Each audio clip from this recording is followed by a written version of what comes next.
normal otherwise. Which makes this so strange to me. For context, we're both in our later 30s and live in a pretty typical suburban neighborhood where we all know each other. My wife has always loved trashy movies and shows about infidelity, and she eats up true crime about spouses killing their cheating partners too. She just says something about it that makes her morbidly fascinated in her words. Well, a couple months back we had a scandal in our neighborhood where a married couple in the neighborhood divorced because the husband cheated. No, there wasn't a murder or anything like that, but she became obsessed with learning every detail from every neighbor. No matter the occasion, be it a baby shower or cookout, she would bring it up hoping there would be any new information. A month later is when I stumbled on the board in her home office. I was doing some cleaning and I found a massive bulletin board facing away leaned up against the wall. Curiosity got the better of me and I turned it around to find a literal fucking conspiracy board of all our neighbors' pictures with lines of yarn connecting each other like the fucking Pepe Sylvia meme. I was totally confused and asked where this was, and she told me it was a hobby she had started recently where she would track rumors or likely candidates for cheating on the board. The yarn represented who was possibly cheating with whom. She had clearly gotten all the images on Facebook or some social media and printed them out and even had a few sticky notes with details. I told her this was creepy and insane, and she said maybe if I was doing it as a man, but she is just having harmless fun as a hobby and she wouldn't be crazy and try to oust anyone based on rumors. She just likes feeling like a detective. She told me to view it like a creative art piece. I was still super weirded out but let it go, or tried. I thought about it a lot. Well, every now and then I admit to checking the board when cleaning, but just a couple days ago I looked to see that now I was on the board with a yarn attached to a neighbor's wife I am casual friends with. I asked her why she would add me if she thought I was cheating, and she said that was a different yarn color for potential matches for cheating. She said if it makes me feel better, she was planning on adding herself to the board soon. Well, I got pissed and kinda lost my temper about it. I told her to get rid of the board or our marriage will be in trouble. Things have been super rocky since. Sorry for the long post. I am starting to feel bad and it hit me more than usual this morning. Should I apologize to her? And before you ask, no, I don't suspect her of cheating. Honestly, I wish she was, because it would at least make more sense than this. AITA Update. Anyway, Jesus Christ. Firstly, appreciate all of the concerns and NTAs.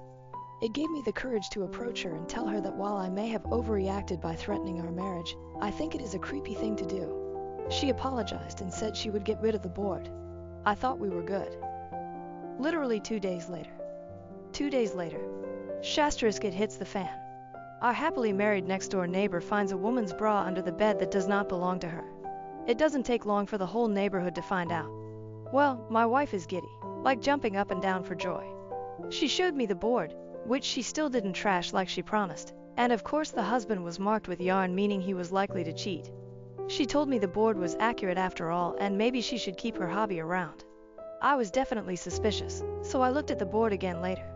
It looked different from the last time I saw it before the latest scandal.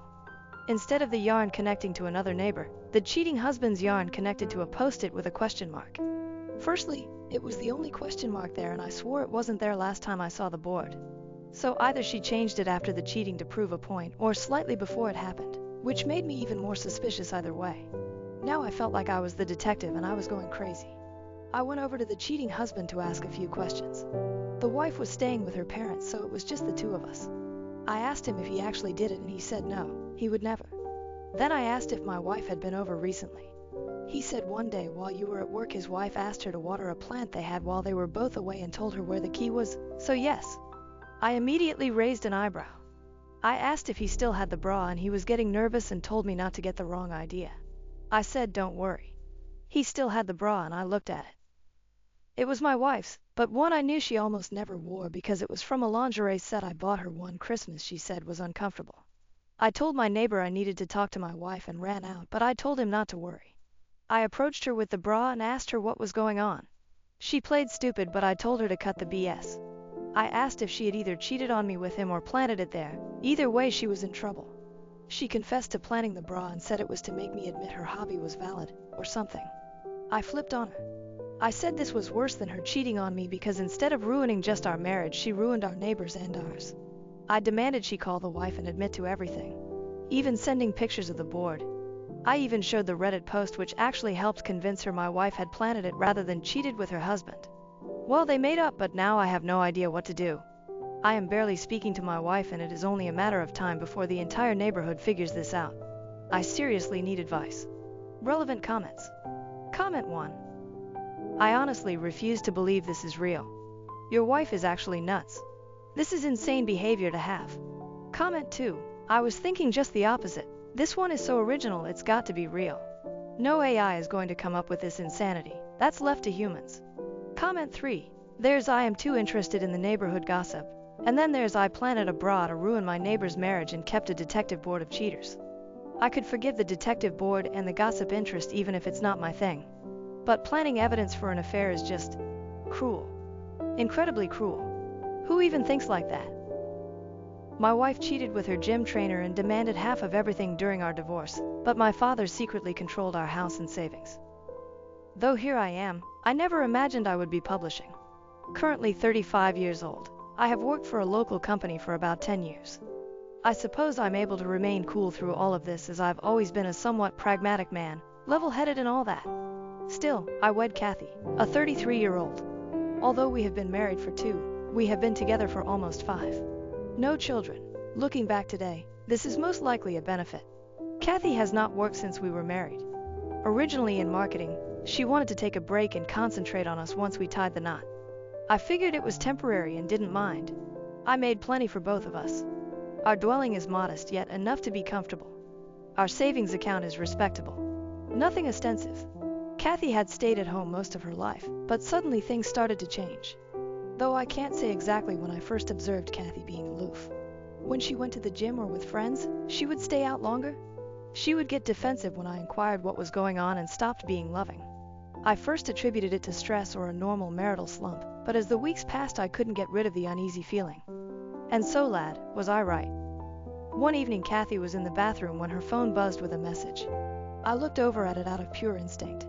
From a guy called Derek. It was at first I didn't give it much thought, but something about the phrasing of the message felt strange.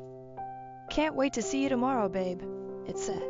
Opening it let me discover what confirmed my greatest worries. For months, she had been seeing Derek, her gym teacher.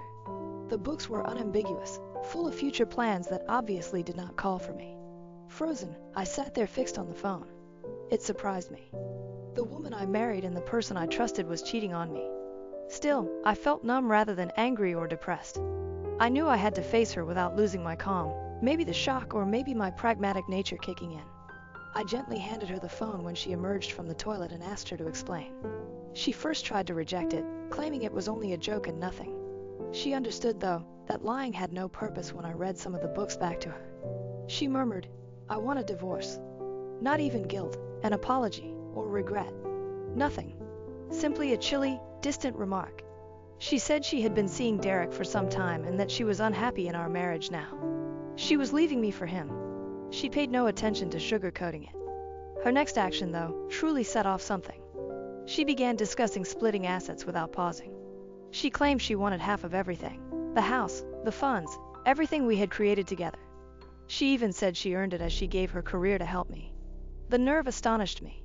Still, I kept cool. Perhaps it's because I had already emotionally checked out at that point, or perhaps because deep down I knew something she didn't. I agreed then. I assured her I wouldn't fight her for a divorce if she wanted one. She could have half what she believed I possessed. She was shocked, most likely anticipating an emotional collapse or argument. I was not about to provide her with that gratification, though. Almost all of our assets were in my dad's name, something Kathy did not know, and something I felt not necessary to share with her. You know, my father is really astute.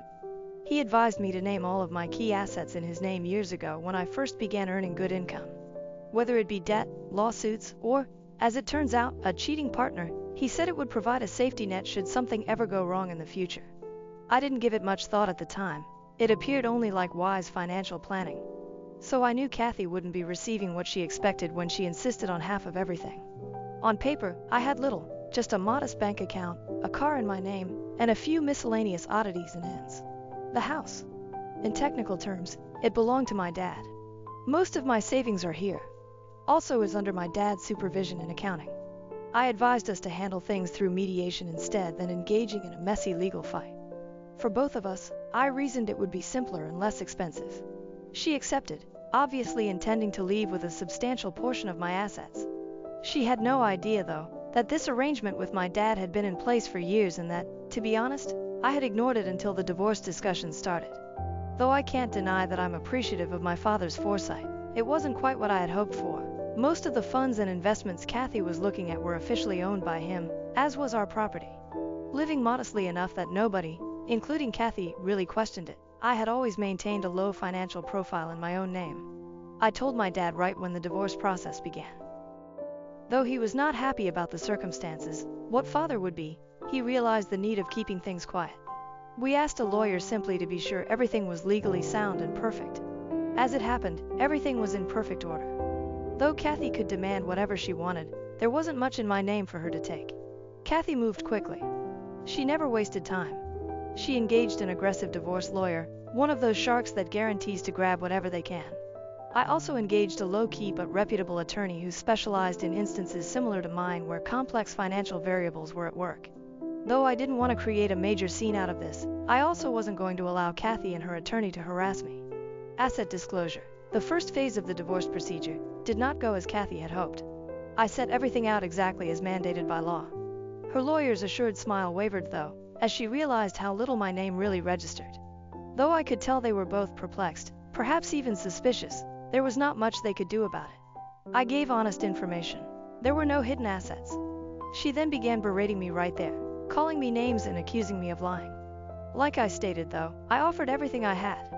Saying we would talk about everything once she had cooled down, I departed following many accusations and shouted shouts. Here I am now, looking at Reddit since I'm not sure if I handled things the correct manner. So Reddit, am I the *bleep* for consenting to give her half of what's mine knowing she's not really getting anywhere near what she expects? Update 1. So, things are beginning to heat up. Kathy was totally incredulous following the first asset revelation.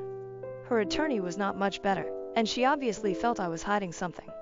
When they saw the meager statistics on paper, he had a wonderful expression. They soon began asking for a more extensive probe. Kathy persisted in questioning where all the money was, the property, the investments, the presumed savings we had.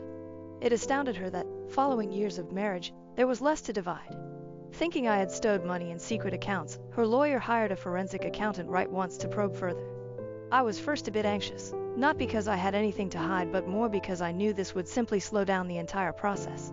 After reviewing everything once more and consulting my attorney though, I discovered there was nothing legally they could uncover. Every item I had said was exactly factual, and no trace would lead them to the assets under my dad's name. Kathy's face started to show irritation as the probe dragged on. She was used to getting her wants, but this time there was nothing for her to grab. She seemed unable to understand the reality that she was leaving with next to nothing. Kathy's next action was to try to defend her major contribution to our way of life and my job. She said that by keeping home and running the house, she had helped me to concentrate on my profession and forward my career.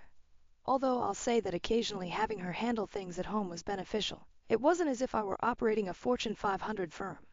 Being a mid-level accountant, my employment has been somewhat steady for years now. She could not point to any dramatic increase in my income that she could declare, *I helped him get there*. She still made an effort though the truth is she hadn't worked long before deciding she wanted to remain home. She pushed the notion that she had sacrificed her own career in marketing to support me. Not anything I ever requested of her. She made this decision even then. Her attorney brought this up often, trying to present me as someone who had profited from her sacrifice. But once more, there was not much evidence to back that assertion. They even tried once to include my parents in the process. Kathy intended to show that I had been hiding assets with their help or that they had been paying me money under the table. I became quite enraged with this section. My parents had nothing to do with this. Pulling them into it was a cheap blow.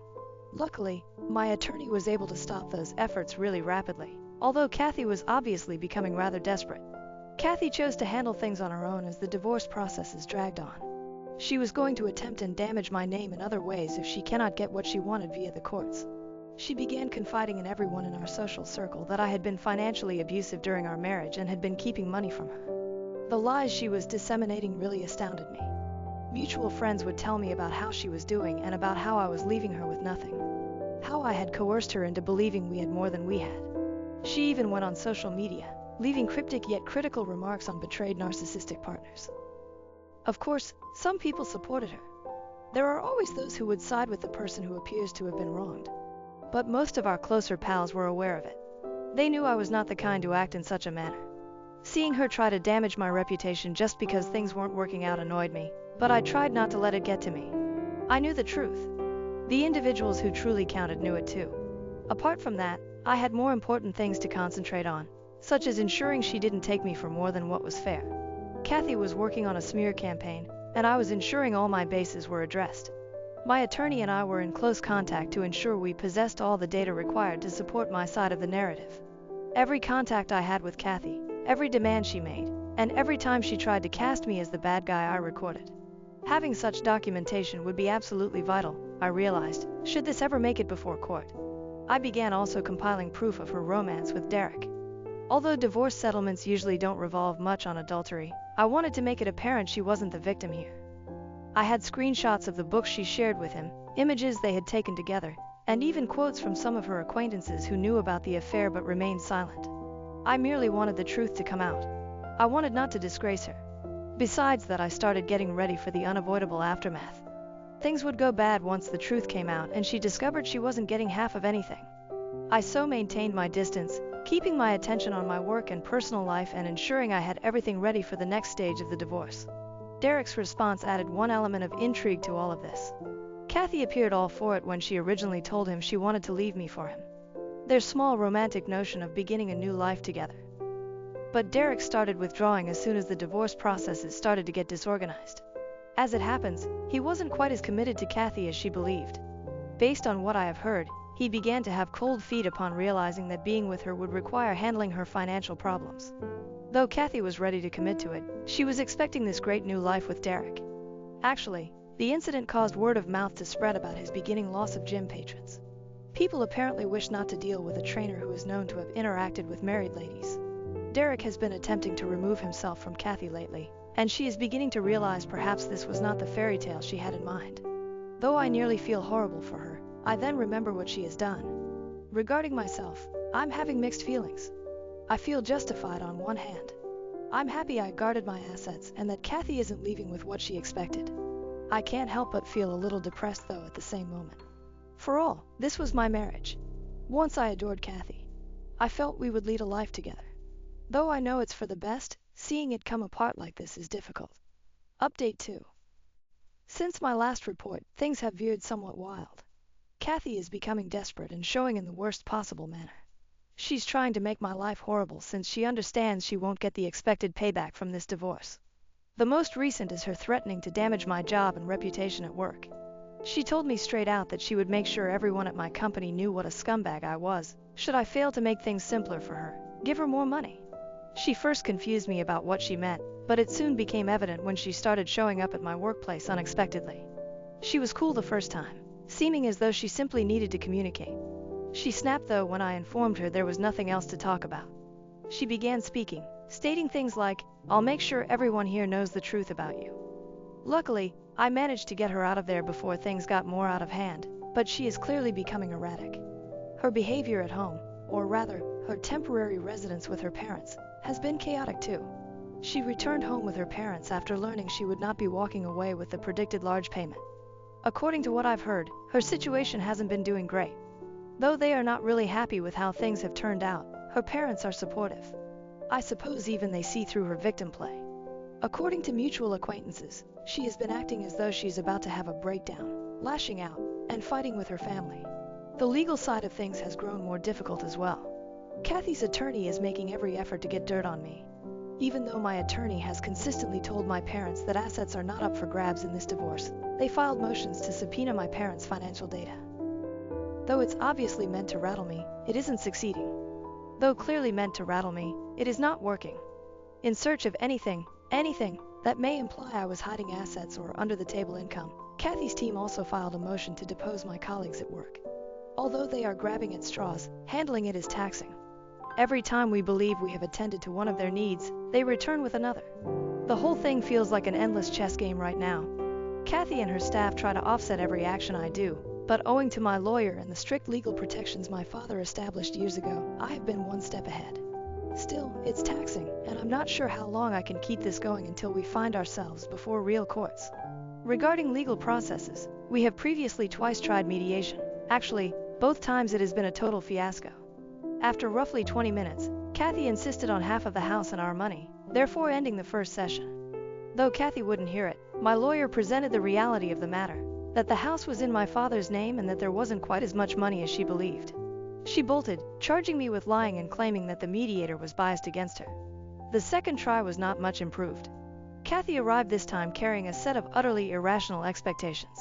She demanded half of all our savings, even if they hardly exist, full ownership of the house, and alimony for at least 5 years. Kathy lost it when my attorney coolly reiterated once more her lack of entitlement to any of that. She began screaming about how I was leaving her empty and about how she had given all for me. Though inside I was boiling, I sat there attempting to keep cool. She was the one who desired the divorce, cheated, and now she's behaving as though I am the one destroying her life. Unbelievably beautiful. That session made it quite evident that, whether I like it or not, this divorce is headed for court. Besides that, Kathy has been using money borrowed from friends and relatives to pay her legal bills. She obviously didn't want the divorce to linger for this length of time, and today she finds herself short-funded. Though I'm not really clear how she intends to keep paying her aggressive attorney, that's not my concern. She acts more erratically the more desperate she gets. Mutual acquaintances have informed me she spends much of her time at home complaining to anybody who would listen about how I have destroyed her life. Some of her friends have started separating from her since they are tired of the drama and her continuous playing the victim card. Kathy seemed to be losing what she expected to get out of this divorce. I have been trying my best to remain cool under all of this and manage things tactically. I refute every new charge or demand Kathy makes with facts. I have nothing to conceal, hence whatever financial record they ask for I present. More than I can say for Kathy's team, my attorney has been outstanding in ensuring we are strictly obeying the law. I have also been trying to honor the privacy of my parents. Although Kathy's attempts to pull them into this mess irritate me, fortunately legal safeguards prevent her from gaining access to their financial records. Still, her even trying indicates just how dire she is. She seems to believe that, if she digs deep enough, she will uncover some buried gem I have been holding from her, yet nothing comes of search. Update 3. When the day of the court hearing finally arrived, one would not be able to adequately describe the stress. Kathy arrived swinging and started to testify first. She made it plain that she thought I had been keeping assets from her all along. She said I lied to her about our actual wealth, concealed money in hidden accounts, and changed our budget. Emotional, she portrayed herself as the victim left with nothing after giving her career over to help me. At one point she was crying on the stand, discussing how she had trusted me with everything only to be shocked by the divorce and my alleged financial dishonesty. The big blow, though, came when my attorney offered proof of her involvement with Derek. The jury, the judge, everyone could understand what was actually going on as soon as the books, images, and specifics of her relationship with him surfaced. Before my very eyes, Kathy's victim story began to fall apart. She even tried to minimize the affair at one point, claiming it was a mistake and had nothing to do with the divorce, but by then the damage was done. Her reputation was damaged, and it was abundantly evident that her financial needs were motivated more by avarice than by anything else. When it came time for me to testify, I tried to remain cool and follow the facts. My attorney had done a good job of preparing me. I knew that becoming defensive or angry would not strengthen my case. I went over everything: how my assets had been established in my father's name for years, how I had given complete financial reports, and how I had tried to manage the divorce amiably through mediation. I also testified on Kathy's threats, unpredictable behavior, and ongoing smear campaign activity. My attorney demonstrated how unfounded all the charges she had leveled at me, publicly and in court, by providing documentation of each. We presented the truth about our finances. My father owned the house, our savings were meager at best, and she could not claim any secret treasure of money. The judge apparently valued my simplicity. Though I didn't try to denigrate Kathy, I also didn't sugarcoat the truth of what had happened. The facts were unambiguous, thus I took care to express them free from drama or hyperbole. During the trial, a few important witnesses were summoned. Their evidence helped to close the business. First, my dad spoke first. He described the financial plan we had set in place years ago, how the property was in his name, how the investments were under his management, and how all of this was done as a kind of long-term financial security. He made it abundantly evident that Kathy had no legal title to these assets and that they were his, not mine. Next on schedule was one of my co-workers from the office. My colleague promptly stopped Kathy's team's attempt to claim that I had been hiding money by getting bonuses or under-the-table payments off course. He testified on my regular, open pay and meager income. There were no hidden sources of money or secret bonuses, only the simple payback I'd mentioned. These testimonies were absolutely essential in demonstrating Kathy's charges lacked basis.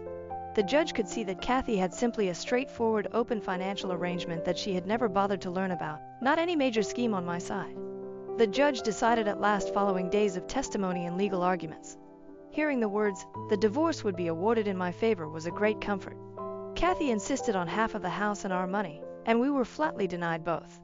Kathy had no title to the house or most of our possessions, the judge said, since my father owned them. Her only award was a meager sum of alimony, and even that was only temporary.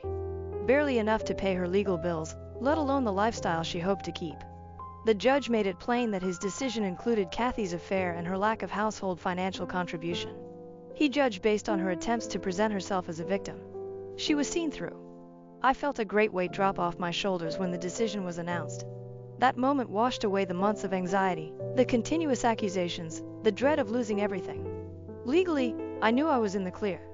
Kathy, on the other hand, did not find the decision appealing. She started crying as soon as the judge concluded, yelling that the system was unfair and that I had misled her out of what was rightly hers. She left her attorney looking frustrated as she bolted from the courtroom. Though I'm not sure what she expected, it was quite evident she hadn't gotten ready for the potential of losing. For me, the first reaction was relief. I left the courtroom after thanking my attorney for a job well done over the entire process. Texts from friends and relatives praising me on the result were flashing on my phone. Word had gone fast, and the neighborhood was already debating the matter. Knowing the truth had come out and that I could at last start my life felt terrific. But Kathy was still not done. She had a complete collapse in front of a small gathering outside the courtroom. She began yelling about my lying and system manipulation as well as her intended appeal of the ruling. She lacks the means to accomplish that. Hence the dilemma is her attorney made it abundantly evident during the proceedings that she was running low on money. From what I have heard, she is still borrowing from friends and relatives simply to get by. Having said that, I really appreciate my father's counsel and insight on financial protection. Whose kind of mess I would be in right now without his assistance. My friends, relatives, and colleagues, who stayed with me even when Kathy was circulating accusations and attempting to damage my reputation, have my thanks as well. Looking ahead, I have hope. Though I know it will take time to completely heal from this, both emotionally and financially, I am ready to start my life. From all of this, I have gained some insightful knowledge. I will not be repeating the same errors. Right now, I'm mostly trying to get back to normal and savor the tranquility that results from closing this chapter at last. My best friend made a move on my husband while I was away with my family. He pushed her away, but now I don't know what to do next. Original post. I think this is the right sub, but if not, I'm sorry. I can't think straight right now. We, 37F39M, have been together for 15 years, married for 12, and we have 4 kids. We've always had a wonderful, loving relationship and have both been amazing partners to each other. My mom is not doing well health-wise, and I flew out to her with our youngest on Friday morning, and we will be flying back tomorrow night. A few hours ago, my best friend called me crying and said that she got into a major fight with her husband after she found he cheated and asked if she could come over. She had forgotten that I wasn't in town, and I talked to her for a little while and tried to calm her down. I also called my husband explaining the situation and asked if it was okay for my best friend to spend the night in our guest room, and he was fine with it. I took our iPad with me to keep our youngest entertained while at my parents' place. It is logged into my husband's Apple ID email, so his messages and calls show up on it. When I went to put it on charge, I saw tens of messages from my best friend to my husband. I found it strange since they were supposed to be under the same roof, and I knew it was wrong to snoop, but I ended up reading the messages anyway. Long story short, something happened between them. My husband kicked her out, and my best friend wants to keep whatever it is a secret, but my husband says that I deserve to know. I don't know what to do or think now, and I have no one I can talk to about this. What am I supposed to do now? Relevant comments. Comment 1, at least he wants to tell you about it. You should call him and ask him what it is that you deserve to know. It might just be that she made a move on him and he got mad and kicked her out, but contact him now. Comment 2, same. She's just been cheated on, and she likely wanted revenge, but in her distress, she picked the nearest man to her. Just made more of a mess of her life. Completely valid reason to cut her out. Also, if OP values the friendship, she has room to be understanding without looking foolish since her husband is loyal. She 100% owes him a huge high five. I would personally understand and forgive, but keep her at arm's length for years, if not forever. Just because I understand doesn't mean I'm going to give you access to my personal life again. About the husband, yes, loyalty is expected and mandatory. No, that doesn't mean that most people wouldn't take low-hanging fruit if offered. He isn't like most. That itself deserves acknowledgement since you saw it in practice before your eyes. Having verifiable proof your partner won't play you even if they reasonably could get away with it is worthy of celebration. Not necessarily because he deserves a treat, but because you now know you are truly safe with your back turned. If he kissed her or SMB Heath, then he can go get fucked though. Update. You guys were right. I wanted to have the conversation face to face and waited till I got back a few hours ago. We talked after we had dinner and all the kids went to bed. After my now former friend showered and freshened up, my husband gave her leftovers from dinner and they talked about her husband and the situation with her husband, and out of nowhere she tried to sit in his lap and tried kissing him, and my husband pushed her off and she tried again and told her that she had to leave. My husband admitted that he was tempted to call me late last night but didn't want to add more to my plate while I was with my mom and wanted to physically be there when he told me. I have talked to her since and she is back at her place and her husband is not there. She has been very apologetic and is saying that she wasn't in the right headspace and made a mistake trying something with my husband and is begging me to not break apart our friendship.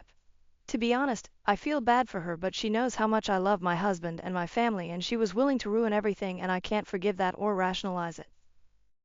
My husband's sister died from falling down the stairs 6 months ago. Now my husband has suddenly and baselessly accused me of killing her. This is long and ridiculous. Sorry. My 30 husband, Luke, 33, had a sister, Laura, 29. We were all close and saw each other 2-3 times a month, along with their parents. Almost 6 months ago, Laura fell down the stairs at their family home and died. It was a freak accident. There's a window on the half landing and she hit her head on the sill. I was the last person to see her. I was there for less than 10 minutes and she was in her pajamas making coffee. I didn't even stay for a drink, and I struggle with how such a brief and meaningless interaction could have been her last. She deserved so much more. My husband and I have only been married for a year, but we've been together for 4 and have known each other for 20 plus. When Laura's parents found her, they called my husband straight away and we rushed over. We faced the whole thing as a family. In the days after, Luke started quizzing me. Exactly what we talked about. What she was wearing, where we were standing, etc. It progressed to saying I was providing conflicting information on tiny details he was deliberately misunderstanding, and accusing me of withholding information because I couldn't tell him things like what pajamas she was wearing. This escalated quickly but lasted for less than a week, as I lost my cool and made it clear that I was done answering questions. He didn't bring it up again and I wrote it off as a grief quirk. His behavior was generally that of a normal, grieving person. Last Friday, he outright accused me of murdering her, in front of his parents. Out of the blue. We were all stunned. There was an inquest which recently concluded and there was never any doubt the verdict would be accidental death. He said it was completely obvious and he couldn't believe that no one else could see it. He claims I went through his phone and found his messages with Laura. I have absolutely no idea what messages he's talking about. I have never looked at his phone, and that I went over to confront her and things got out of hand, and I pushed her downstairs. By the end he was shouting about going to the police and getting the inquest overturned, and how I wasn't going to get away with it. Let me be clear, Laura and I had a great relationship. We all did. I have no idea where this has come from, other than these messages I haven't seen, and even then, I don't think there's anything I could ever see on someone's phone that would drive me to murder. It's just ridiculous. He's been with his parents since this happened and will not talk to me at all. I've had some contact with his mom, but she's not being very communicative. The last I heard, she didn't know what messages he was referring to either. I am still completely stunned and I have no idea how to proceed.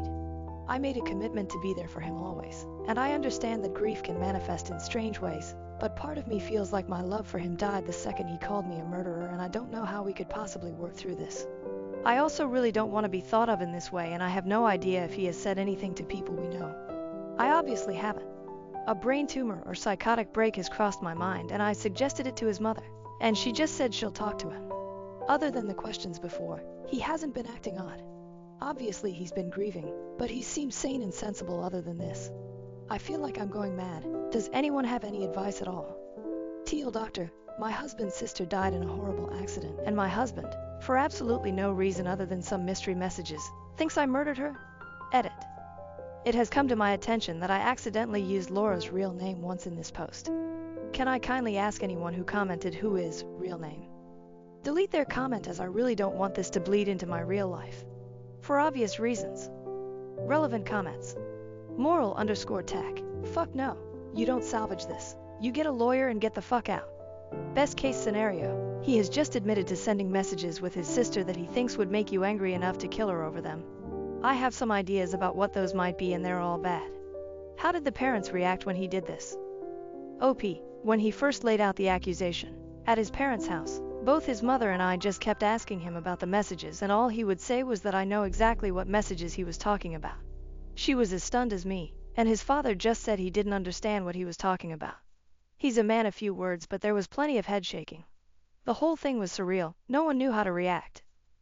I honestly don't know what kind of lawyer I would even speak to about this.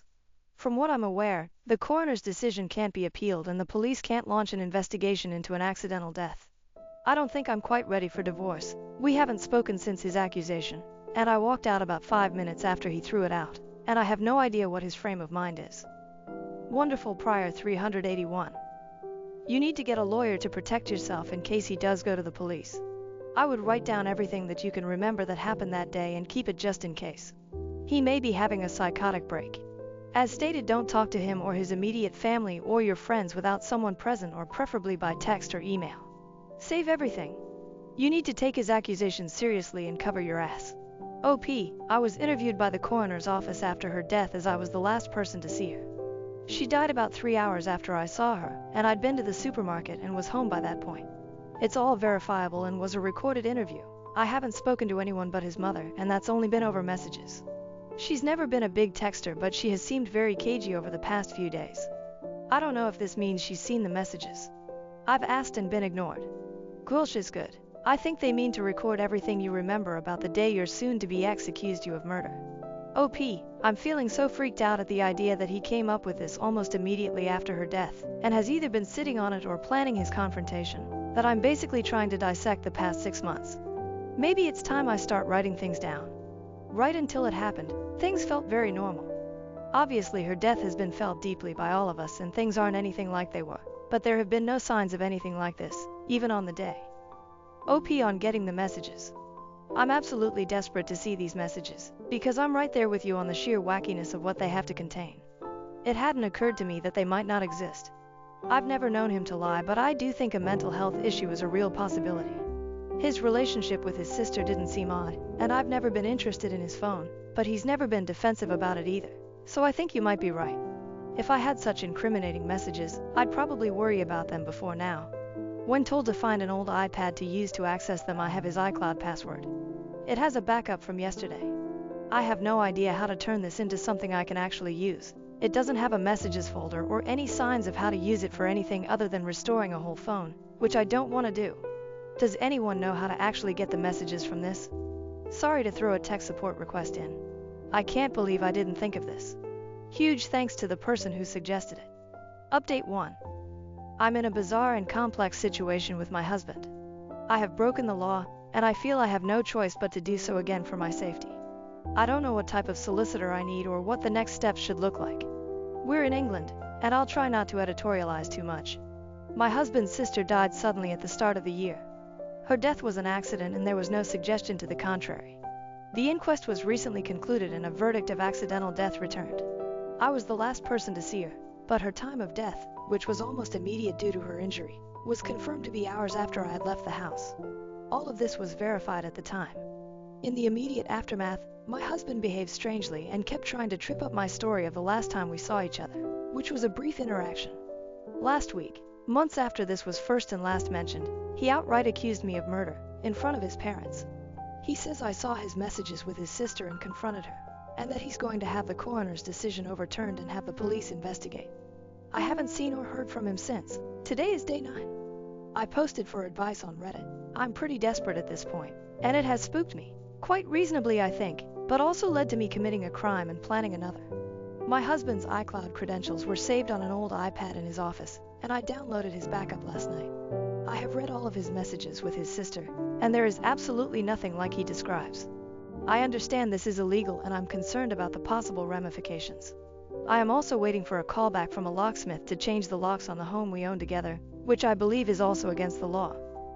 So this leads to my actual questions. I feel justified in what I've done for my safety, but is there a degree of pragmatism under the law for these issues because of the situation? Or am I shooting myself in the foot?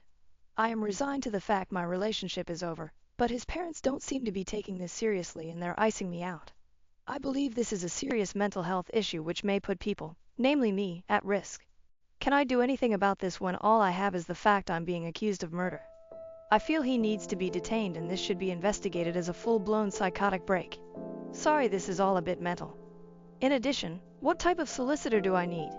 My understanding is that a coroner decision can't be appealed. Is that correct? Are his accusations going to go anywhere? Can I protect myself from this or stop him escalating to telling others? We live in our hometown and everyone knows everyone. This could follow me forever and it's either a lie or a delusion. Any advice would be greatly appreciated. Relevant comments when told OP can't lock out her husband or force him to get a psych eval. OP. Thank you so much for your response. Locking each other out doesn't sound like a pattern I want to get into, but I think I'll go ahead and change them once on the basis that it isn't you did this so you have to leave the house. And also you'll be prosecuted. Levels of seriousness. In terms of him being deemed to lack capacity, is there any way I can trigger the process that you know of? Is something like this sufficient for the Mental Health Act to kick in? I've been Googling and you can be detained if professionals think your mental health puts you or others at risk, and you need to be in hospital. Seems very vague. Obviously I'm biased, but accusing someone of murder and screaming about how they aren't going to get away with it feels like risky behavior. Does he need to have made explicit threats or is there a clearer bar to meet? Sorry for asking so many questions. No firefighter, 9257. You are jumping ahead of yourself and playing out situations that have not occurred. If your husband reports you to the police for accessing his data and you are subsequently arrested or taken in for questioning, then obtain the services of a criminal solicitor for advice. With respect of changing locks, ending your marriage, seek a solicitor that deals with family law divorce. If you feel that you're at risk from your husband, talk to a domestic abuse helpline. If you feel you're at an immediate risk of harm, then call the police. If you think your husband is mentally ill and presents a risk to himself or others, call the police. OP. I don't think that's a fair assessment. Being accused of arguably the most serious crime to exist has most definitely occurred. My understanding of the law is that something is illegal whether you're reported to the police or not. Those messages are evidence, as far as I'm concerned, that his accusations are false. They were apparently the trigger to me literally murdering someone I was extremely close to. I have illegally accessed them, and I don't think it's unreasonable to inquire as to the potential impact of that. I am fully aware that I need a solicitor, but as you're probably aware, today is Sunday. I don't know if I need to seek someone out based on a divorce, which honestly, if this is a mental health issue, is not going to be something I go for, or a criminal solicitor, or someone who deals with the Mental Health Act, as my absolute priority preference is getting him assessed. My only exposure to the legal system in my entire life was through the inquest, and that is obviously completely different to any of this. I'm not educated in this area. Commenter. It's sad and slightly suspicious that OP is jumping ahead to mental health assessments to defend themselves from accusations of murder when their husband is clearly going through some serious issues coping with the death of his sister. OP, what else can I do? He has blocked me everywhere, and we went from a normal couple dealing with the new normal 6 months after the death of his sister, to me being accused of murder over a family dinner because of messages which clearly don't exist, and it's been 9 days and I've heard nothing since. Can I remind you that the inquest was held and concluded? I dropped off some Tupperware, grabbed an umbrella I'd left behind the previous week, went to a big Tesco, then went home and called my mom. I was already home by the time she died, and my whereabouts were extremely easy to verify because my husband was home all day. It's obvious that he's going through some serious issues coping with the death of his sister. That is the exact point of all of this. Update 2. Firstly, thank you to those who helped me get to my husband's iCloud backups through an old iPad. I wasn't expecting much from Reddit, but I got valuable practical advice before my post was locked, and I appreciate it. There were no crazy, or even suspicious messages. I've searched for over 100 terms and scrolled back over the years. I saw a side of them both I wasn't expecting, but nothing that explains the claim I murdered Laura over their chats. Nothing to suggest he was cheating. Absolutely nothing to suggest incest. I repeat, no incest. No weird gaps where deleted conversations or a switch to another app would fit. Just siblings making plans, sending memes, and gossiping. They said unexpectedly horrible stuff about a few people, but not me. It was a sort of relief, but it raised more questions than it answered. I sought legal advice, also from Reddit, after posting here. Turns out my options are divorce him or sit down. I contacted my community mental health team, who said they'd reach out, but made it clear it wasn't urgent. I then called his mom and said that if I didn't hear from him by this weekend, I would get a solicitor and ask for a mental health assessment as part of the divorce. In response, he made a ridiculous post to Facebook, which neither of us have used in years, and everything blew up. I'm going to try to keep this succinct. On Friday night, he made a long accusation on Facebook, with new information. He said he'd been planning to leave me for months with his sister's support, and I found the messages, and murdered her. The coroner has reopened the case and the police are preparing to arrest me, and he needs to make sure people know before the trial stops him talking about it. It was well written and seemed vaguely plausible. He messaged people with links so it got some attention. We live in our hometown and have a large circle of friends because we've been here all our lives. People I haven't spoken to since school were reaching out to me asking WTF was going on. It was madness. In response, I posted the export of his entire conversation history with Laura, also to Facebook, when I finally got back in. I linked to the chat along with a post explaining my side, and noting that I had changed my ex's iCloud and Apple passwords, and that if he wanted them back, he should comment on my post and update his own, admitting that he was lying. He eventually did. When I started getting messages about his post, I panicked, and changing his password seemed important to preserve everything because he'd know I had access. When I spoke to him the next morning, it's clear he's not having a mental episode at all, but is claiming one because he's been caught in a big lie. As soon as he was outed, he called me, clearly drunk, begging and promising to explain everything if I deleted my post. I hung up and told him to call back the next day. He did, after many missed calls and texts, and he tried to bargain and guilt-trip me with his mental health until it was clear the wrong people had seen his conversation. It's hard to describe, but it seemed fake. It was too well rehearsed, and then this morning, when it was clear he was getting nowhere, he blocked me. Begging for mercy and reciting facts about mental disorders doesn't align with someone in crisis with a sincere belief that someone murdered their sibling. The question of why he did all this remains unanswered, and he will not be getting his passwords until it is. The legal advice subreddit said this stuff is technically illegal, but it's beneath a court to take action, so I'm going to count on that because I felt like I had no other choice at the time, and now I don't see any other way to get answers from him. I am desperate and it's all I've got. So there we are. The relationship I have believed was my destiny since I was a teenager has boiled down to petty, convoluted and vindictive bullshit, played out on social media for reasons still unknown.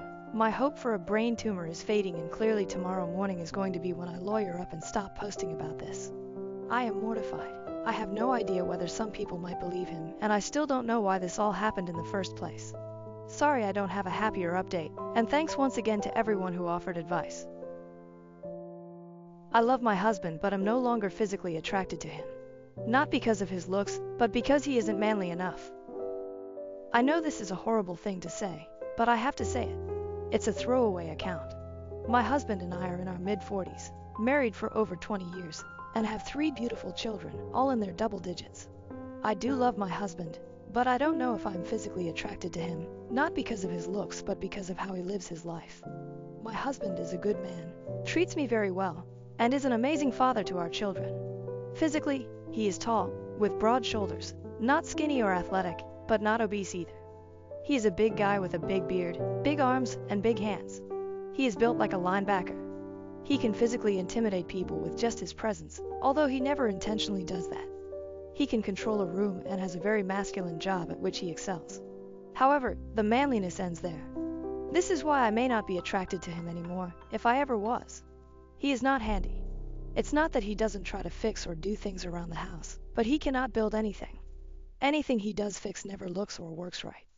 Often we have to hire people to fix or build things for us. He doesn't drink. He will go out once in a while and have a couple of beers, but he doesn't drink at home. My husband isn't into any manly stuff. He doesn't hunt, fish, or do anything with automobiles, and is not big into sports. He has taken the kids fishing and shooting, just so they have the experience, but he does it just for them. He really doesn't have any hobbies. I begged him to take one up, so he started building Lego sets. He's in his 40s. He loves going to movies, likes cooking. I never have to cook when he is home, and he does a lot of the house cleaning. I will give him this. He doesn't play video games or board games, unless it's family time, or do anime or any of that. He is not controlling in bed. Sex is okay, but I want him to take charge. I won't say anything about this to him. I wouldn't know where to start. I do love him.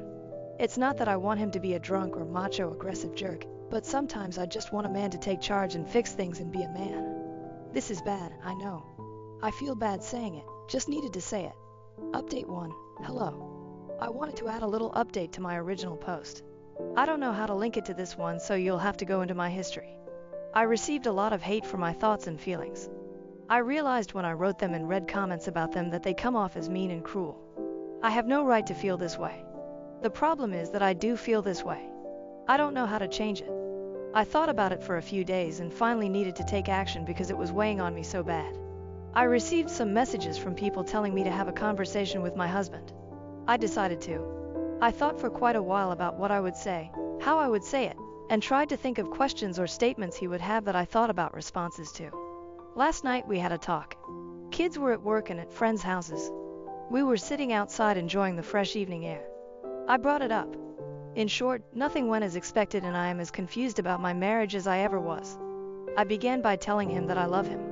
I love that he is a great father in person. However, there were some feelings I could not shake and there were some changes from him that I needed. I talked about his hobbies, changing it up a bit. Working in our bedroom, what I wanted out of it. I explained in the most sensitive way that I could about how I feel about his personality and overall measure as a man. I did not use those exact words. I was more gentle. However, in order to move forward with our marriage, I felt I needed to be honest. I did tell him that I wanted honesty from him as well and wanted him to tell me what I could do to be a better wife. I know I cannot ask him to change without having some changes myself. I never expected his reaction. He literally just stared at me. Said nothing. His reaction was emotionless. No anger, sadness, acceptance, nothing. Just stared. I said everything I wanted to say.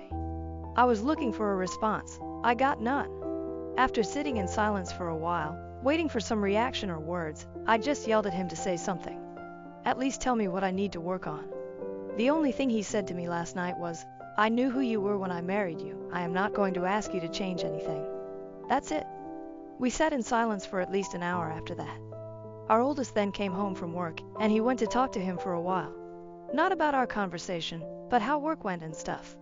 My husband did not sleep in bed last night. He slept on the basement couch. I don't know what to do. I don't know how to feel. I do feel better about telling him how I felt, but not as great as I thought. I really do not know how to feel. Maybe that's a sign my marriage is over. I can't feel anything about it. I should be happy I said it. Sad he won't talk to me. Angry for no response, but I have nothing. I guess I'll give it some time for both of us to process. Update 2. I apologize again. I still do not know how to post my previous updates or the original post. Please look at my history. My last update, I laid out what happened while talking to my husband. He spent that night and last night on the couch downstairs sleeping.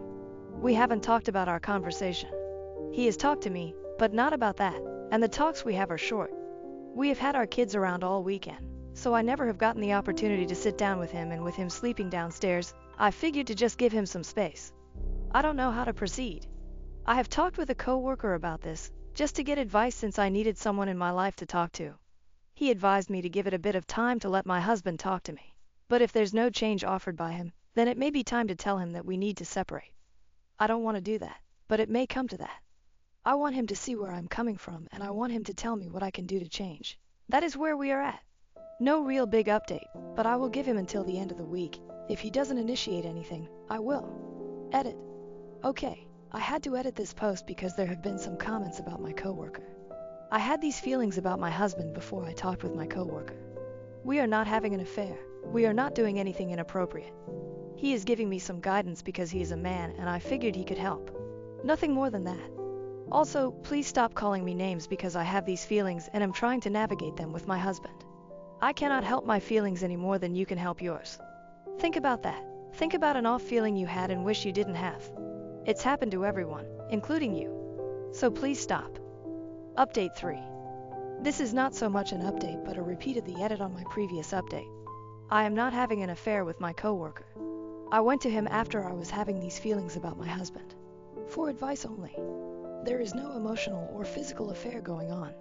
I go to him for advice, he gives it and I either take it or I don't. He is not pushing me to do anything, it's just his advice. I literally have no other friends or family in this area, or I would have gone to them. Also, these are my feelings about my husband. I have tried very hard not to feel this way, but I can't stop. I don't know how many of the angels and pure people on this app are able to control their feelings so well, but you obviously are better than I am. None of you have ever had feelings you couldn't shake or feel bad about. If you say you have, you are a liar.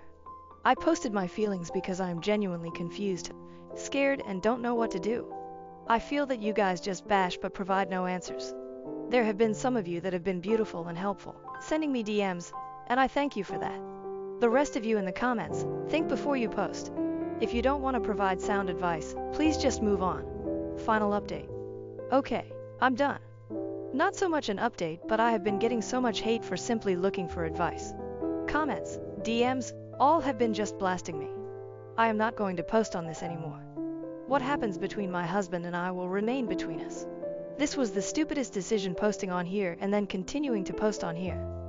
I am not cheating on my husband. It's a coworker. We have talked a few times about it. We only texted a couple of times. We don't talk about feelings for one another. Just someone I asked for a little guidance from, and he was nice enough to give it. Yes, my husband is a good man. No, I am not a piece of crap for having the feelings I do.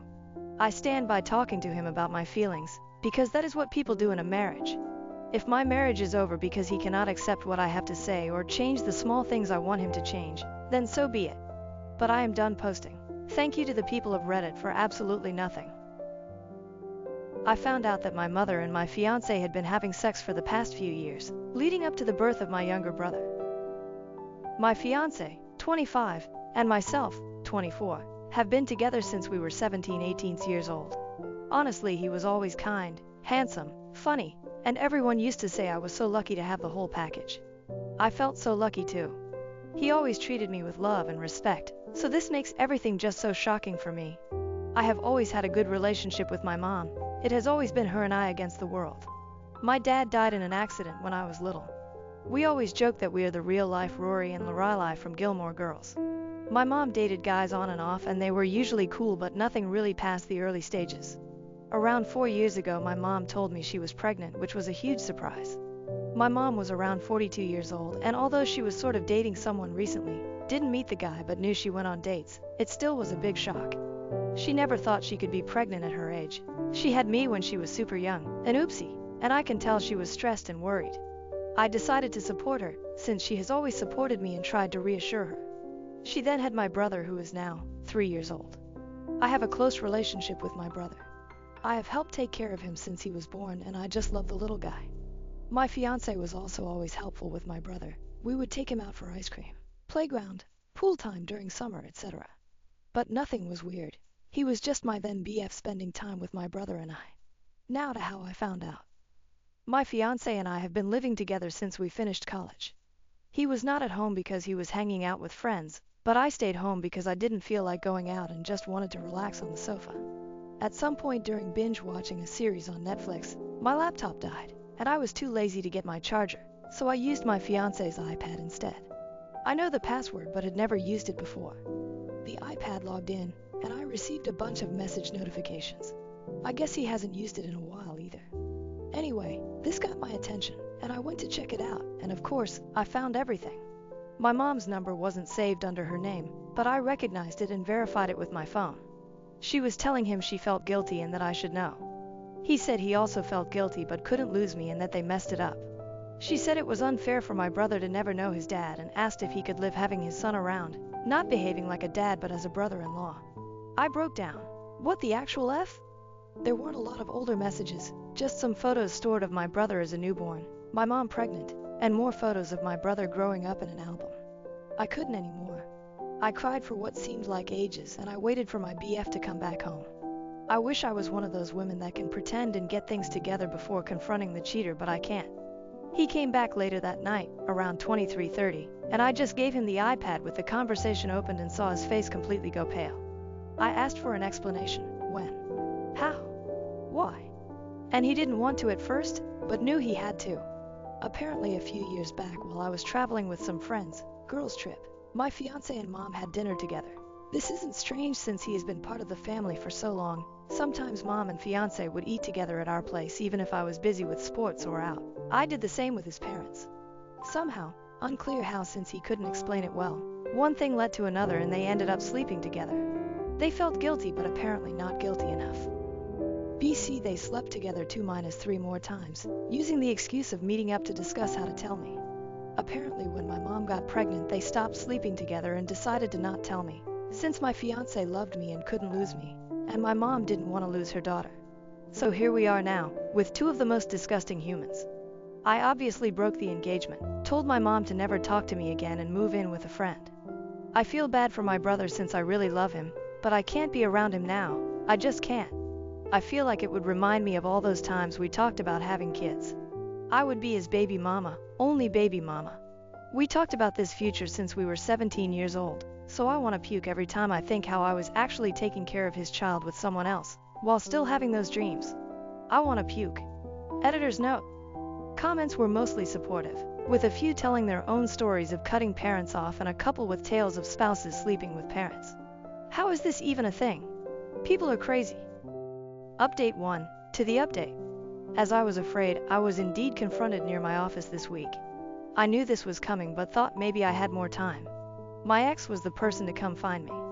Yesterday, Wednesday, after finishing work and walking to where my car was parked, my ex was sort of lingering, waiting around. I thought about running. Not gonna lie, but I guess in the moment I felt strong enough to get over it, instead of having that hanging above my head waiting to be approached again. He asked if we could talk and I said yes, but I didn't feel like having that conversation over coffee like we were old friends. It felt ridiculous, so I told him to just talk right there. We were in the streets, but somehow it wasn't crowded, but also not completely lonely. Felt right. He basically said sorry 100 times and that I deserved better. I agreed. He said he did love me and that he still does, but he would understand why I wouldn't want anything to do with him. He said that if I did in fact consider giving him a chance, that he would go to therapy, alone or together or both, and that he would work hard to win my trust back. I told him it wasn't possible. There was too much damage. This sounds calm when I type it, but in the moment things came out more with louder tone and harsher words. Anyways, he did say that he is in the or will be, it was a bit of a blur, process of getting custody, partly, from my brother, and that he in fact does want to be a dad to him. He said he does not want to be together with my mom, that it was just a stupid mistake. Sure, BC4, 5 times is just a random thing. He couldn't explain why he did it in the first place. I think he doesn't even know himself. I asked if he cheated with someone else before. He said no, not sure if to believe it, but he sounded honest. I asked why he didn't come clean, and he said that after he did the deed he always felt panicked and it hit him that he could lose me and he just didn't want to.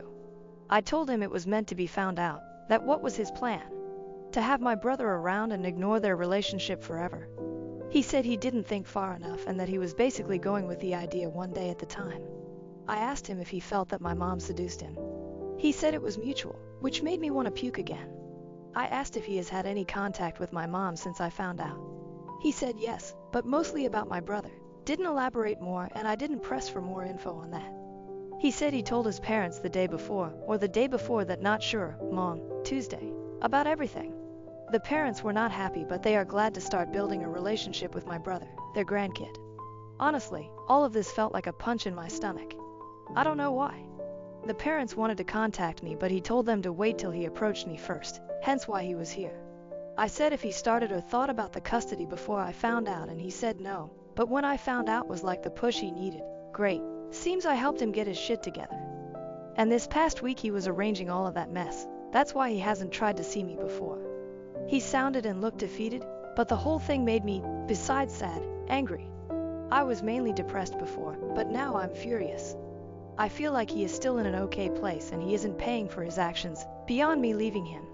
He will have my brother, his parents and others and move on with his life. While I lost everything. I hate him.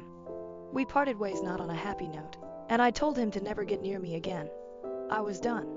He asked me to see my brother still, that I was important to him, and tried to guilt trip me, and it worked, but I still think I can. I don't know much about my mom and really hope she doesn't come find me anytime soon because I'm fuming right now and won't be able to handle it.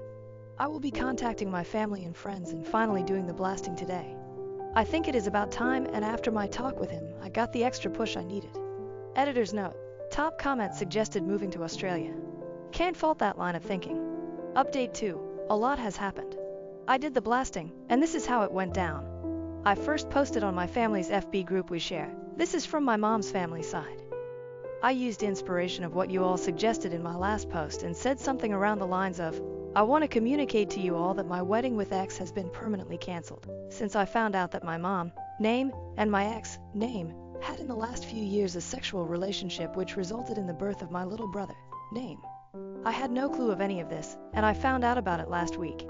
I won't have a relationship with name, mom, and ex, name, for obvious reasons.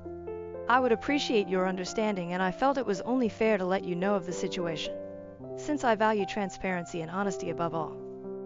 I also included a screenshot of my mother's message, what I said to her once I found out, and a message she managed to write back before I blocked her. Didn't open the message till before the blasting. I didn't want to read her and be persuaded. It exploded. I had family reaching out via text and calling the whole day after the blasting. I would say most were very supportive, and I could tell they were just shocked. There were a few neutral and some suspicious that it wasn't the whole story and maybe I misunderstood. My grandparents were in the maybe you misunderstood category, which wasn't surprising since my mom is super close to my grandparents, and like I said before, my mom was always a good mom. So no red flags. I will be moving with a cousin that is more like a sister to me. I haven't reached out to her previously because I knew once she knew everyone would. That's why I went to my friend's place. My cousin is devastated on my behalf and offered to live with her and her 2 kids until I can get my feet on the ground. I accepted and will be moving next week. I'm a bit afraid this will give my mom an easier access to me, but I can't stay at my friend's place forever. I then proceeded quickly to post a similar message for my we share most of our friends since high school and local university friends on Instagram. I created a close friends story and tagged most of them too. This went sort of viral in our friend group. Actually, one of my friends sent me my Reddit post and asked if this was me. I confirmed. They were also shocked and speechless. They never thought my ex would even remotely do anything like this. They said he was crazy about you. Oh well, apparently he went overboard on the crazy part. The group of friends is divided ATM. Some are completely on my side, and some are thinking it isn't the whole truth. I told everyone that reached out that if they don't believe me to ask their friend if he is asking for custody of my little brother. That kinda shut them up for now. My ex deleted his social media. Also, my ex's parents called me like I guessed they would. They were kind to me and were very sorry about everything. I got the feeling they are also overwhelmed and very disappointed. However, it was clear they will be supporting their son. They are very upset at my mother and don't want anything to do with her, but not sure how that will work with my little brother and everything else. They tried to give me info about the custody and what is my ex up to now, but I shut that down quickly and told them I don't want any info. I want to move on. I also asked them to not reach out in the near future, that I needed distance, especially if they will be supporting my ex. He is living with his parents ATM. Also, my ex and my mother after the blast were going nuts trying to reach out to me. They tried calling my friend, who she blocked them, and reaching out from different numbers. I had to put my phone on silent and ignore everyone. However, my mother sent me a long text from another number, and that was a weird text. She said that I was being cruel and that she didn't think she raised me that way. She said she thought we had a better relationship than me blasting out laundry like that without talking to her first. That I didn't have the whole picture. She did mention something that confused me. She said in her long-ass text that the reason she slept with my ex is because he reminded him of my dad. That it was grief. That she didn't mean to use him to heal her pain, but she wasn't strong enough. I don't even know what that means. Like, did she think that my ex looks physically like my dad? Or personality? Or what? I have seen photos of my dad, and well, yeah, my ex isn't super different but also not super alike. I mean, they share brown, dirty blonde hair, blue eyes, white skin. But that's not so uncommon. I don't see what else. I don't know. That threw me for a loop and honestly makes me want to confront my mom just to know what the hell. From all the things she could say, I was not expecting that. I'm holding on better. I don't cry every hour or want to murder them. But I'm still sad and upset, and it just feels like it isn't my life.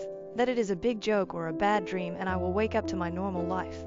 I also need to really start planning my future and start applying for jobs in other cities, or maybe check the possibilities abroad more seriously. I might ask for 2-3 days off work to really get my thoughts together and do some research. I'm terrified TBH. I feel frozen, but I know I need to start moving. Editor's note: this one has some funny comments. Commenter 1, that mom is hilarious. I thought I raised you better. I never in a million years thought you'd fuck my boyfriend, but here we are. Commenter 2, my petty ass would be sending her that. Commenter 3, right. The irony of her blaming you for airing laundry when she did that. Commenter 4, the laundry wouldn't be dirty if you hadn't fucked my boyfriend on it. My husband can't accept that I don't like mustard. When I protested, He threatened divorce and drove dangerously, putting us both at risk. We've been married 2 years, dating 5. We are both 34. I'm a woman, he's a man if it matters. I'm not a picky eater. In fact, I'm quite adventurous, and every time I've traveled I've always made it a point to try dishes with unusual, uncommon ingredients to say I've tried them. There are very few foods I won't eat. One of them is mustard, the condiment. I don't like it. I just don't. The taste is very strong and overpowering, and it's an unpleasant taste.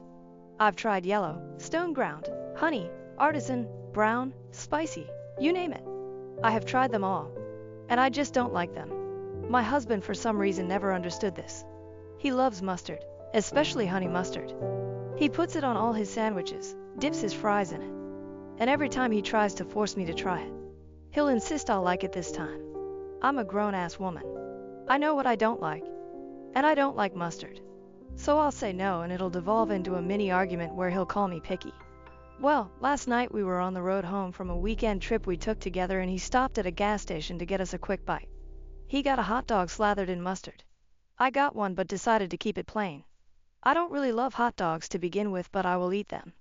While we waited in line, he asked what I got on mine. I told him nothing. He actually got furious and grabbed it from me. He marched over to the condiment station and began putting mustard on my hot dog, telling me to grow up and stop being picky. I just walked out and sat in the car. I didn't even want the damn hot dog anymore. My appetite was gone. He came back and began screaming at me for embarrassing him even further. The word divorce was said for the first time ever. I secretly recorded his screaming because I was genuinely afraid I would die. He was driving erratically, swerving and speeding. I'm in a hotel tonight. He ignored me all day at work, and then the calls started around when he realized I wasn't coming home. Non-stop voicemails and texts. He sent me a screenshot of a Google search for local divorce lawyers. I haven't eaten all day and I've been sobbing in this damn hotel room. I don't want to get divorced, and I wish I had just ate the fucking mustard. Someone, anyone, please give me an explanation. Am I in danger? Why would he react this way to a preference of mine? I'm completely broken right now. Relevant comment. Commenter. There's gotta be more going on here than mustard. Things just don't escalate from mini arguments to full of screaming rages and divorce lawyers. But it's pretty simple. You said no. He does not respect you. He doesn't respect your right to say no. He does not respect your right to make your own choices about food. Does this lack of respect carry on into things other than your no to mustard? OP. Yes. It will usually take him at least 3 times to acknowledge when I say no. Update 1. Some answers I guess to questions I saw regarding when I said no to sex. He respected me if I said no to having sex, but he would ask for blowjobs over and over. I used to give in at first until I started dreading doing it. He tried buying all this stuff to make me like it, to make it easier or whatever. I used to like blowjobs. I don't like giving them to him, but he'll still ask over and over. I started responding with, I said no. Are you going to force me to do it? And he'd get squeamish and offended that I'd implied he would rape or assault me. If I have a support system, no.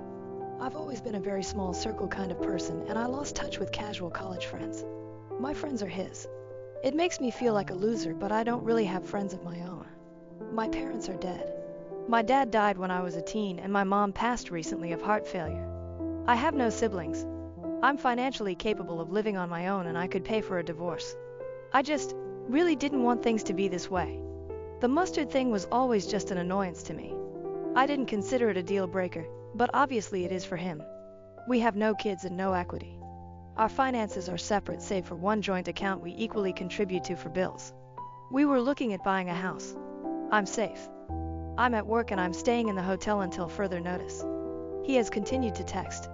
One message said that he loves me and doesn't want to lose me, but I've forced his hand by refusing to communicate or come home. I haven't answered. I don't know what to say. I forced myself to eat my favorite takeout late last night, but it tasted like cardboard. I stayed up late compiling a list of every time he has shown worrying behavior.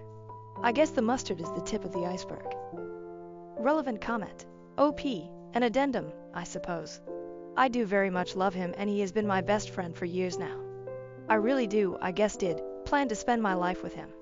I'm not afraid of being alone, but I don't want to be lonely. I wish my mom was here. Update 2. Sincerely, thank you all for your kind words as well as sending me links to resources. He has reverted back and has told me that he never wants to see me again. So I suppose that gives me time to read that book that someone on RA suggested to me. I forget the name. I will admit, while I was at work and thinking of the lonely room waiting for me after 5, I considered just going home.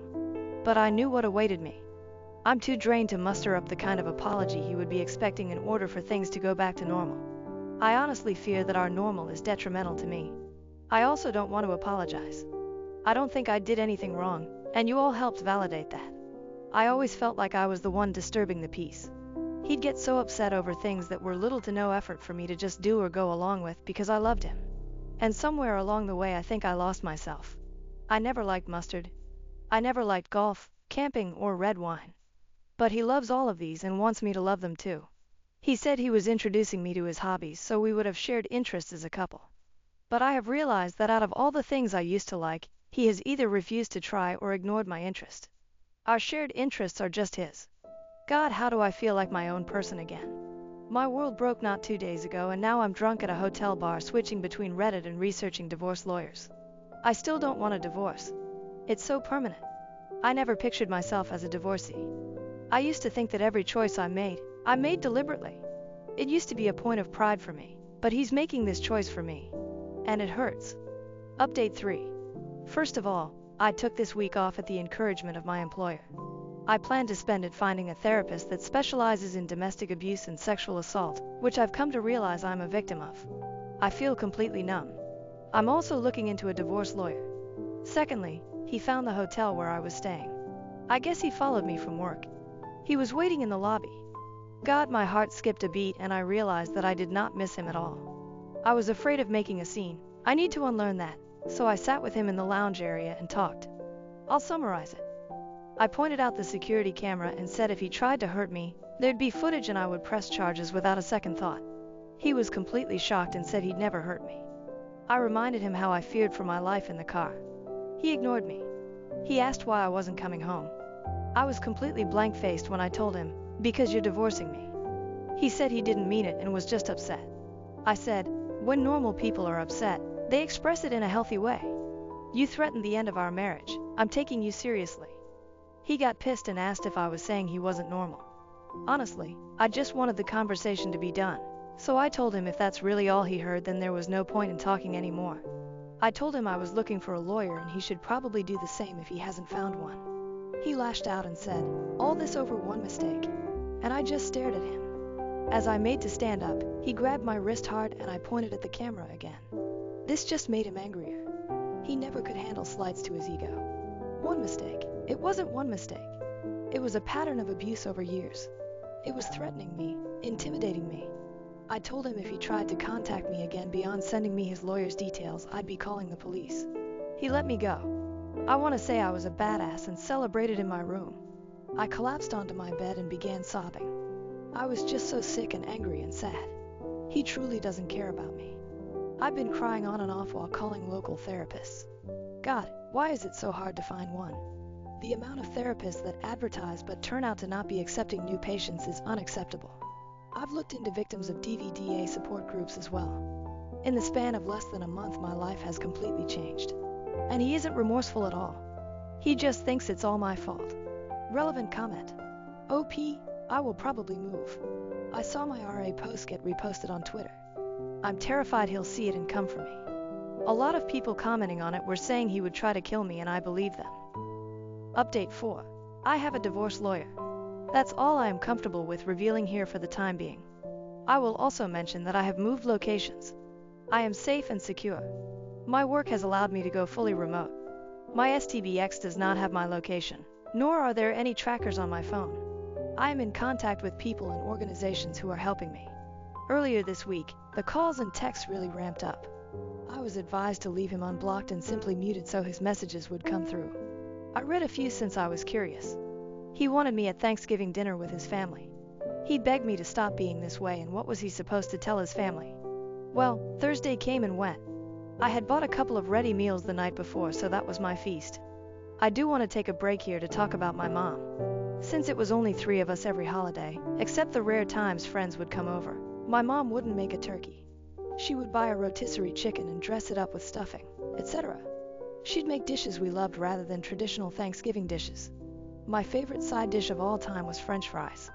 My dad loved grilled asparagus with cheese. So we would have a rotisserie chicken with French fries, asparagus, and some garlic toast, my mom's favorite. The first time I had real traditional Thanksgiving food at a friend's house, I apparently told my mom loudly I didn't like it and asked where the fries were. Haha. So this year, instead of my STB ex-husband's family's Thanksgiving food, I bought asparagus, fries, garlic toast, and a couple of slices of rotisserie chicken. It wasn't half as good as my mother's meal. But when I say I cried eating it, it felt like they were with me that night. I guess my absence at the dinner forced my STB ex to tell his family that I was separated from him. So Friday morning I got a phone call from an unfamiliar number.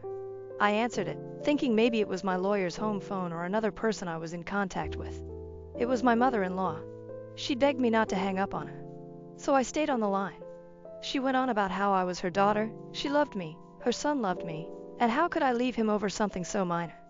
He only told his mom about the mustard, and even then it was a watered-down version that made me look like a neurotic control freak who needed everything my way. According to my MIL, he just made a side cup of it for me and asked me to just try it in the car. And I started screaming I'd divorce him. She then started probing about which lawyer I was seeing and what I had told them. She also reminded me that lying in court was a crime. My lawyer had warned me to not reveal anything we had discussed to his family. It took all my willpower not to say anything. Instead, I hung up and muted her number too. She hasn't texted or tried to call again. Trust me, I would have loved to send the recording of her son screaming saying he ought to smack me upside the head, calling me a stubborn bitch, that he would divorce me and that he would run the car off the fucking road if I didn't start acting right. I wanted to scream into the phone that her precious son started this mess and I was simply doing what he wanted. I have come to realize you don't treat someone you love like the way he has acted. Normal people don't want to have sex with someone who has already said no. Normal people don't keep pushing and obsessing over food preferences. There is something seriously wrong with that man. He texted me last night, Friday, calling me a bitch for making his mother cry. He also said he would come find me and it would take more than a locked door to keep him from getting me and taking me home. I forwarded those to the right people. I know this isn't a happy update, but things are moving along quite nicely. Update 5. I moved. I will not say where, but I have found a new home. My job lets me stay permanently remote.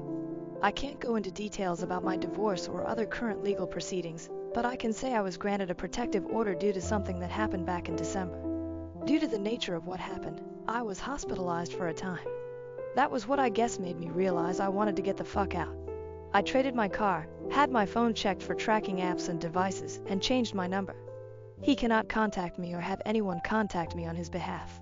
I am now several hours in state lines away from him and his wretched family. I moved with only 2 suitcases and a duffel of my stuff. I cannot wait to furnish and decorate my new home the way I always wanted it. I'm in therapy and I have a survivor support group I see weekly. I will be okay. I feel like I can finally breathe. Update 6. Hello. It's been a while.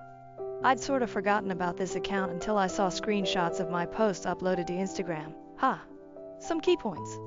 I am still going to therapy, individual counseling, and bi-weekly group meetups for victims of DV. I am absolutely not dating. I saw some comments that said they hoped I found a fairy tale man. That's the last thing I want or need. I strive for independence and self-love before I consider finding a new partner. It'll probably be years before I'm ready, and that's okay. I have discovered a love of cooking and trying new cuisines. I didn't realize how boring my ex's taste was until I escaped him.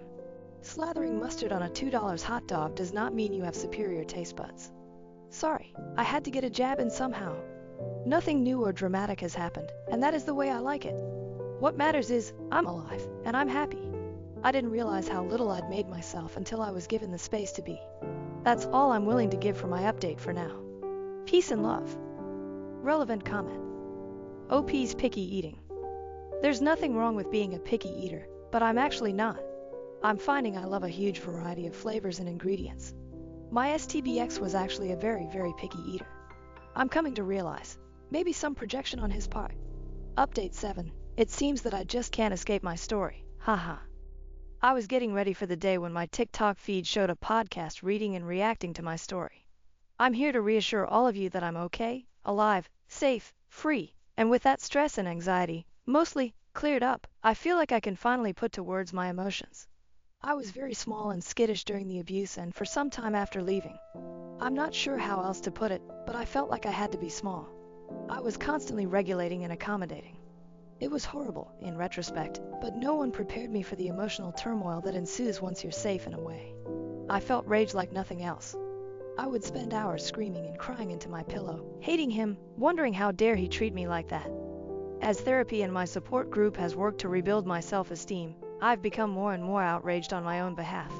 I read why does he do that, and while it helps provide context to why he abused me, it still doesn't make me feel less angry, I guess.